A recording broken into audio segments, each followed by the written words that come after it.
একটা উত্তাল ঝড় উঠেছে আমাদের অন্তর্বর্তী সরকারের ভেতরে এবং বাহিরে। রাজনৈতিক দলগুলোর প্রতি ওনাদের যে আচরণ, আবার রাজনৈতিক দলগুলো সরকারের প্রতি যে আচরণ, সেখান থেকে কনফ্লিক্ট আসছে। এখানে যেখান থেকে বিএনপি মূল বেঁকে গেছিল, ইশরাক ইস্যুর পাশাপাশি গণমাধ্যমের বক্তব্য, বিএনপি নেতাদের বক্তব্য যে তারা গত এক সপ্তাহ যাবৎ ডক্টর ইউনূসের সাথে সাক্ষাতের চেষ্টা করছিলেন, কিন্তু তারা শিডিউল পাননি। কিন্তু এনসিপির নাহিদ বিকালবেলা ফোন দিয়া সন্ধ্যার মধ্যে বৈঠক করে ফেলছে। এই জিনিসগুলোতে ডক্টর মোহাম্মদ ইউনূসের, তিনি তো নিরপেক্ষ, তিনি এনসিপির কোনো রাজনৈতিক নেতা না, তো তিনি এই যে স্বজন প্রীতিটা করেন, এটা বিএনপির কাছে সবচেয়ে বড় একটা কনফ্লিক্ট, যে তিনি এনসিপিকে পৃষ্ঠপোষকতা করছেন। একটা রাজনৈতিক দল হিসাবে বিএনপি যেখানে এক সপ্তাহ শিডিউল পায় না, সেখানে এনসিপি ঘন্টা ব্যবধানে ফোন দিয়া তারা শিডিউল নিতে পারে।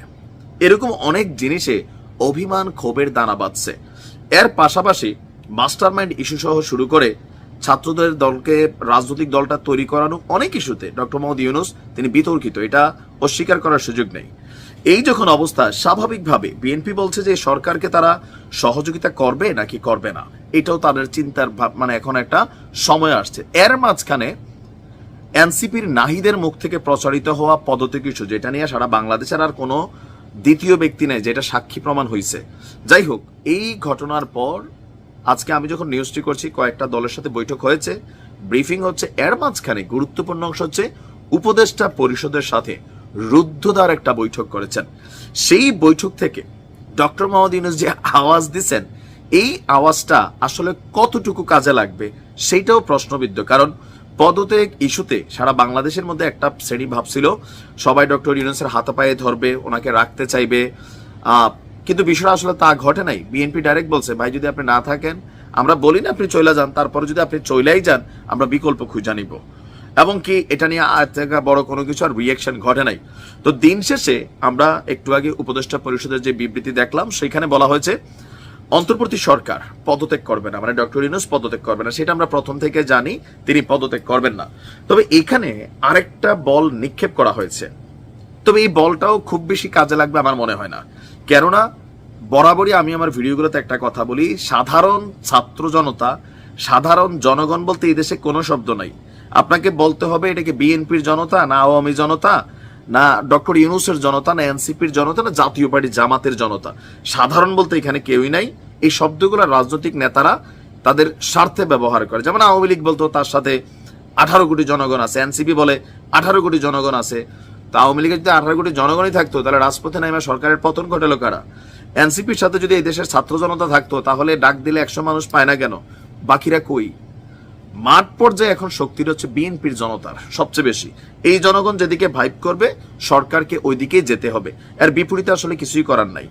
তারপরেও আজকে এই বৈঠকের পর আমাদের সরকারের পক্ষ থেকে একটা বিবৃতি আসছে, যেখানে বলা হয়েছে অন্তর্বর্তীকালীন সরকার জুলাই অভ্যুত্থানের জনপ্রত্যাশাকে ধারণ করে, কিন্তু সরকারের স্বকীয়তা, সংস্কার উদ্যোগ, বিচার প্রক্রিয়া, সুষ্ঠু নির্বাচন, স্বাভাবিক কার্যক্রমকে বাধাগ্রস্ত করে এমন কর্মকাণ্ড এবং অর্পিত দায়িত্ব পালন করাকে অসম্ভব করে তুললে আপনার সরকার জনগণকে সঙ্গে নিয়ে প্রয়োজনীয় সিদ্ধান্ত গ্রহণ করবে। সেই জন্য বলছি, কোন জনগণ?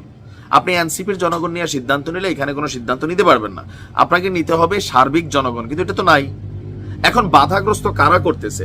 বিএনপি তো সুষ্ঠু নির্বাচন চাচ্ছে, একটা তারিখ চাচ্ছে, যে আপনি ঘোষণা করে দেন যে জুন মাসের এত তারিখ নির্বাচন, অথবা জানুয়ারি, অথবা মার্চ, অথবা একটা সুনির্দিষ্ট তারিখ, যে এই মাসের এই তারিখে নির্বাচনের কথা ভাবছে, হয়তো করতে গিয়ে এক সপ্তাহ সামনে হবে বা পিছনে হবে।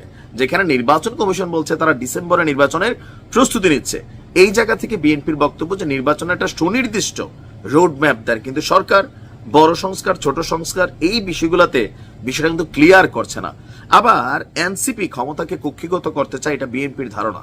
উপদেষ্টা আসিফ সহ, এই যে আজকে আবার নাহিদ বলল যে আসিফ মাহবুজের সাথে এনসিপির সম্পর্ক নাই, এই ধরনের হাস্যকর কথার জন্য আওয়ামী লীগে প্রতিদিন টেলিভিশনের সামনে বসে মিথ্যা বলার জন্য যিনি নোবেলের মোটামুটি স্বীকৃতি পাইতে যাচ্ছিলেন, হাসান মাহমুদ, নাহিদের অবস্থান অনেকটা এরকম হয়ে গেছে, যে মানুষের ভোদাই ভাবার যে মেন্টালিটিটা, সেখান থেকে ওনারা বের হতে পারছেন না। এই ধরনের এখন সরকারের কর্মকাণ্ডকে কারা বাধাগ্রস্ত করতেছে? আমার কাছে তো দেখি না যে বিএনপি বাধাগ্রস্ত করে। হ্যাঁ, বলবেন যে তুই বিএনপির পেইড এজেন্ট নাকি? এখন দেখেন বিষয়গুলো হচ্ছে যে বিভিন্ন দাবি দেওয়া মানুষ রাস্তায় নিয়ে নামতেছে কেন? যে এই দাবি দেওয়ার খেলাটাই, সরকারটাই দাবি দেওয়া রাজপথ থেকে উঠে আসছে। এনসিপি যে কোনো দাবি দেওয়া করলে হয়ে যায়। এখন এই বিষয়গুলো নিয়ে কনফ্লিক্ট তৈরি হয়েছে সরকারের মধ্যে, রাজনৈতিক দলগুলোর সাথে, জুলাই বৈষম্য বিরোধীদের মধ্যে এখানে বিভাজন হয়ে গেছে। ইনকিলাব মঞ্চ, জুলাই বৈষম্য বিরোধী আন্দোলনের একাংশের নেতারা মনে করছেন এনসিপি জুলাইকে কুক্ষিগত করে ফেলছে, তারা এটার ফায়দা নিচ্ছে, এটার ফল টল খাচ্ছে। তো এই জায়গাগুলো থেকে আপনার এই কনফ্লিক্ট। এখন সরকার যেটা বলছে যে আপনার জাতীয় স্বার্থ, জাতীয় গোষ্ঠী, এখন জাতীয় স্বার্থ হচ্ছে মানুষের একটা নির্বাচন, সংস্কার কি হচ্ছে না হচ্ছে এটাও বিএনপি বলতেছে আমরা তো দেখতেছি না কি সংস্কার করছেন বা কি সামনে নিয়ে আসেন, দুই একটা আমরা দেখি। সরকার সেটাও দেখাইতে পারতেছে না, বলতেছে ছোট সংস্কার বড় সংস্কার। তো সবকিছু মিলিয়ে ডক্টর মোহাম্মদ ইউনূস যেই লারা দিছেন আরেকটা, জনতাকে সাথে নিয়ে সিদ্ধান্ত নিবে। তা আমার প্রশ্নটা আর কি যে মানে এই ছাত্র জনতা কারা, মানে কোন দলের সমর্থিত? জামাত, এনসিপি একটা টিম ওইটার, নাকি বিএনপির? আওয়ামী লীগের জনগণ তো এই মুহূর্তে খারি, যারা মাইর খায়, রাস্তাঘাটে দেখলে এদেরকে পাবলিক মারে, আবার এদেরকে স্বৈরাচারের দোসর বইলা পিটানো হয়, জেলে ঢুকাই দেওয়া হয়। তাহলে কারার, কাদেরকে নিয়ে ডক্টর মোহাম্মদ ইউনূস সিদ্ধান্ত নেবেন? এই যে বক্তব্যটাও আসছে সামনে, এটাও একটা পদত্যাগ টাইপের একটা শব্দ হইলো, যে জাতিকে আরেকটা ধরেন মানে কি বলা হয় যে চিপাই নিয়ে যাওয়া। আর এটা বিশেষ করে বিএনপির জন্য এই শব্দটা সরাসরি উল্লেখ না করলেও যে বাধাগ্রস্ত করলে, এনসিপি বরাবর বলতেছে যে ভাই বিএনপি খালি সরকারের ডিস্টার্ব করতেছে, বিএনপি নির্বাচন করতেছে, বিএনপি এটা করতেছে, বিএনপি সেটা করতেছে, আমরা কিছু করতেছি না, সরকারের যত ডিস্টার্ব বিএনপি করে। এই লড়াতে বিএনপির জন্য একটা বার্তা আছে, বাট আমার মনে হয় না যে বর্তমানে আর ডক্টর ইউনূস ওই জায়গায় আছেন যে বিএনপি এটার আপাতত কোন রকম সিরিয়াসলি কাউন্ট করবে। তারা নির্বাচনের জন্য যে রাস্তায় হাঁটতেছে সেটা হাঁটবেই। দেখা যাক ডক্টর ইউনূসের এই গুগলি বল এটা কতটুকু আবার কাজে দেয়। ভালো থাকুন।